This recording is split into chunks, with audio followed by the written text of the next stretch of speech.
Hello students, in today's class we are going to learn 9th standard Hindi lesson number 6, that is as Sakhi.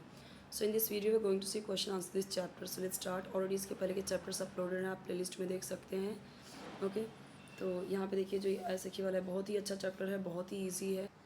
आपको यहाँ पे एक चीज़ देखना है कि हर एक पैराग्राफ का आपके यहाँ पे मीनिंग दिया गया है, अर्थ दिया गया है.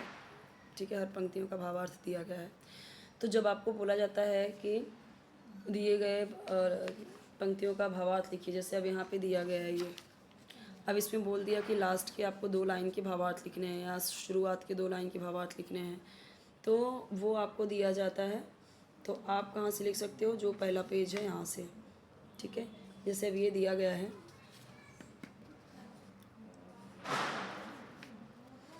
और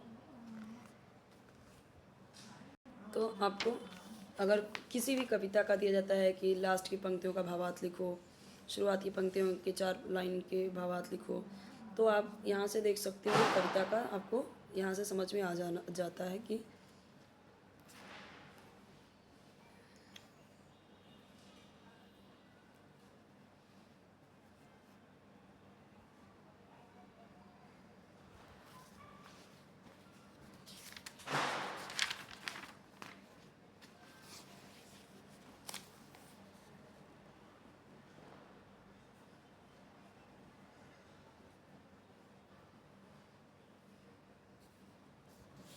ये दिया गया क्वेश्चन, ये आंसर आपका सामने है.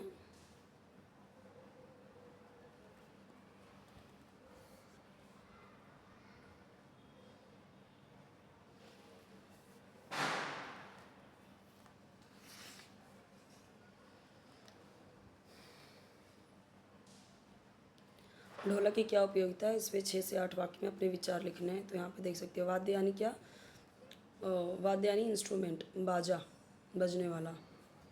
तो आप वाद्य किसी भी बोल सकते हैं, जैसे ढोलक, हारमोनिया, ये सब के सब वाद्य हैं.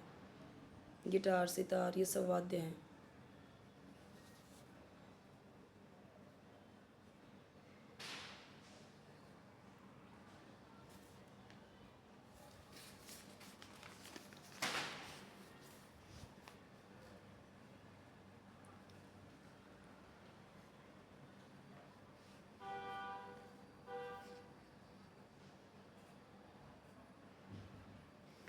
सबके जो हार्ड वर्ड है मीनिंग दिया गया है यहाँ पे.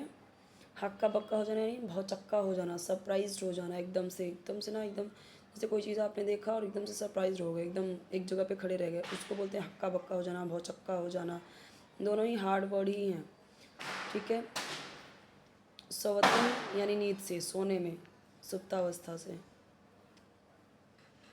अर्ध का मतलब होता है आधा, निशा यानी रात, ऐसे समझ सकते हैं. भवन नॉर्मली भवन होता है, जैसे लवंग होता है, लवंग जो हम लवंग खाते हैं, पर उसे अभी लोग क्या बोलने लगे, लौंग. ठीक है, लवंग लौंग, वैसे ही भवन होता है, लोग भवन बोलने लगे.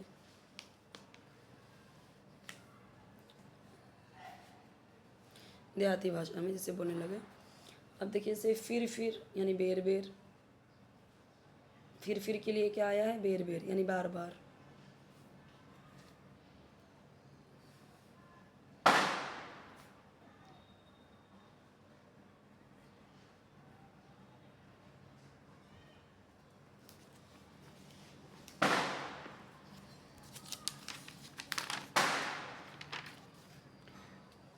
यहाँ पे देखिए ये जो दिया, यहाँ पे भी जो हार्ड वर्ड मीनिंग है, यहाँ पे जैसे छिनक यानी क्षण, पल. जैसे यहाँ पे आप देखोगे तो हार्ड वर्ड में भी हार्ड वर्ड दिया गया है. अब शोभा, सौंदर्य यानी सुंदरता. जैसे छिनक और छिन, छिन यानी पल पल या क्षण क्षण, वही होगा. ठीक है. और जैसे अंजन क्या होता है, आँखों में लगाने का अंजन. इसमें कई सारे ना मेडिसिन की तरह बनाते हैं आँख में लगाने के लिए, और बहुत ठंडक करता है आँख को, तो लोग पहले लगाते थे. काजल, काजल जो होता है आँखों में लगाने का अंजन, काजल ही होता है. उस काजल में बहुत सारी चीज़ें, जैसे आई थिंक कपूर, बहुत सारी चीज़ें उसमें मेडिसिनल प्रॉपर्टीज़ होती हैं, बहुत चीज़ें उसमें डालते हैं. घर पे ही बनाते थे, वो आँख में लगाते थे, और उससे आँखें बहुत अच्छी रहती थी, ठंडक रहती थी आँखों को. ठीक है. और बाकी तो सबसे ये इजी है। तो यहाँ पे आप देख सकते हो ये सारे हार्ड वर्ड की मीनिंग। और यहाँ पे देखिए, गुणवान पक्षी तोता, इस विषय पर 6 से 8 पंक्तियों में अपना विचार लिखिए। तो यहाँ पे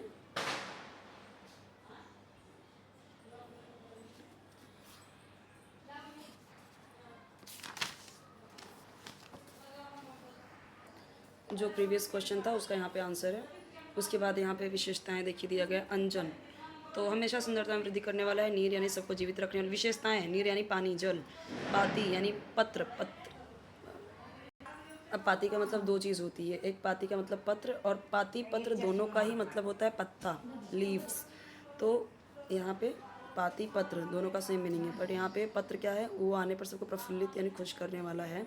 और ये क्या, किसकी बात हो रही है, पत्ते की बात नहीं, पत्र की बात, यानी लेटर। जल ही जीवन है, इस विषय पर अपने विचार 6 से 8 पंक्तियों में लिखिए। तो यहाँ पे देखिए ये सारे आंसर है। अगेन एक क्वेश्चन है, पुस्तकों का संसार ज्ञानवंजन का भंडार, इस संदर्भ में अपने विचार लिखिए। तो यहाँ पे आंसर्स गिवन है। अब ज़रूरी नहीं है कि जैसे यहाँ पे दिया गया है वैसे ही आपको उतारना है। आप अपने हिसाब से कोई भी मतलब रिलेटेबल हो, आंसर सही हो तो आप लिख सकते हो। क्योंकि जब 10th में आप जाओगे तो 10th में क्या होता है कि बहुत सारे क्वेश्चंस आपको आउट ऑफ द सिलेबस होता है, नहीं आपके बाहर से आउट ऑफ द सिलेबस नहीं होता, वो होता उसी में, बट टेक्स्ट बुक या डाइजेस्ट से नहीं होता है, आपके बाहर से क्वेश्चंस आते हैं। चाहे ग्रामर का हो चाहे राइटिंग स्किल हो, हमेशा वो बाहर से ही रहता है अक्सर। वो आपके टेक्स्ट बुक में नहीं मिलता, टेक्स्ट बुक में या फिर डाइजेस्ट में नहीं मिलता। Okay, we will see chapter number 7 in the next video, doctor का अपहरण। तो कोरोना के टाइम पे कई सारे चैप्टर्स आपके ऑमिट थे, लेकिन अभी जब से वो हटा है तब से वो सारे क्वेश्चन, सारे चैप्टर्स आपके लिए हैं। मेन चीज़ क्या है कि आपको यहाँ पे सारे हार्ड वर्ड के मीनिंग यहाँ पे अगर आप लर्न कर लेते हो तो आपके लिए ये ईजी हो जाता है ये समझना। और जब आप ये समझ जाते हो तो यहाँ पे देखिए ये ज़रूरी है आपको ये समझना, और ये एक बार अच्छे से लर्न कर लिए तो सारे क्वेश्चन आंसर आपके लिए ईजी हो जाएगा। चैनल जरूर सब्सक्राइब कीजिए, वीडियो लाइक कीजिए, फ्रेंड्स के साथ शेयर कीजिए, और कोई वीडियो चाहिए तो कमेंट सेक्शन में बताइए। और बेल आइकन प्रेस करेंगे तो आपको जो भी न्यू वीडियो रहेगा उसका आपको नोटिफिकेशन मिल जाएगा, इजीली आप देख पाओगे। वापस से बोल रहा हूँ, जितने भी पोएम रहते हैं आपको उस कविता के, आपको ये हार्ड वर्ड की मीनिंग लर्न करना बहुत ज़रूरी है। यहाँ पे हार्ड वर्ड की मीनिंग में भोर, भोर का मतलब आपको पता ही है, तड़के एकदम सुबह सुबह, डॉन, वो टाइम, DAWN वाला डॉन।